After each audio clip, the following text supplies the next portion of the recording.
നമ്മളെ മനസ്സിലാക്കുന്ന, നമ്മളെ നമ്മളായി തന്നെ അംഗീകരിക്കാൻ കഴിയുന്ന സുഹൃത്ത് ബന്ധങ്ങളോ സ്നേഹബന്ധങ്ങളോ ഒക്കെ ഉണ്ടാവുക എന്നത് ഭാഗ്യം തന്നെയാണ്.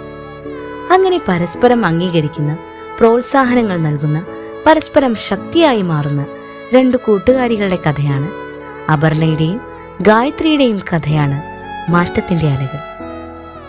ഒരു മാറ്റം അനിവാര്യമെന്ന് തോന്നുന്നിടത്ത് മാറ്റങ്ങൾ വരുത്താനും ആ മാറ്റത്തിനൊത്ത് ബാക്കിയുള്ള ജീവിതം നയിക്കാനും ചിലപ്പോഴൊക്കെ നമുക്കൊരു താങ്ങ് വേണ്ടി വന്നേക്കാം. ഈ കഥയിൽ ഗായത്രിയെ സംബന്ധിച്ച് അവളിലെ മാറ്റങ്ങൾക്ക് പ്രചോദനമായത് അപർണയാണ്.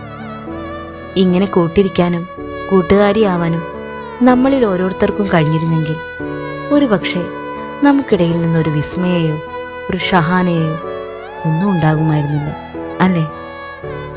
നീ നിനക്ക് വേണ്ടി ജീവിക്കുക, നിന്റെ സന്തോഷങ്ങൾക്ക് വേണ്ടി ജീവിക്കുക, നിന്റെ ആഗ്രഹങ്ങൾക്ക് വേണ്ടി ജീവിക്കുക. No matter where you are from, your dreams are valued. ജീവിതം എപ്പോഴും നല്ലത് മാത്രമായിരിക്കണമെന്നില്ലല്ലോ. കാത്തിരിക്കാം നല്ല മാറ്റങ്ങൾക്ക് വേണ്ടി.